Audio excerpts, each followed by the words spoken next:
তাহলে 1/2 মানে কত, হাফ মানে হলো 50%।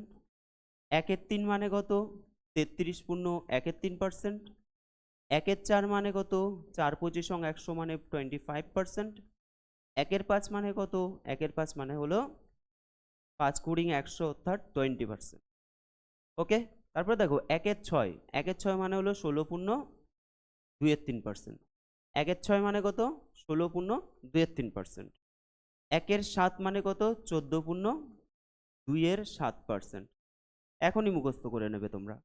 তাহলে 1/7 মানে হলো 14.2/7%, ঠিক আছে। 1/8 মানে আমরা বললাম 12.5%। 1/8 মানে কত, 12.5%, মানে 12.1/2%। এবার যদি বলা হয় 1/9, 1/9 মানে হলো 11.1/9%, ঠিক আছে। 1/9 মানে কত, 11.1/9%। 1/10 মানে কত, 1/10 মানে 10%। 10 10 এ 100, যদি আমরা এর সাথে 100 গুণ করি তাহলে 10%। এবার 1/11, 1/11 মানে হলো 9.1/11%। দেখো এই যে 9 আর 11 এই দুটো অনেকটা মিল আছে, তাই না? কিন্তু যখন 1/9 হবে তখন নিচে অবশ্যই 9 থাকবে, তাহলে 11.1/9% হয়ে যাচ্ছে। আর 1/11 মানে হলো নিচে 11 থাকবে, অর্থাৎ 9.1/11% হয়ে যাবে।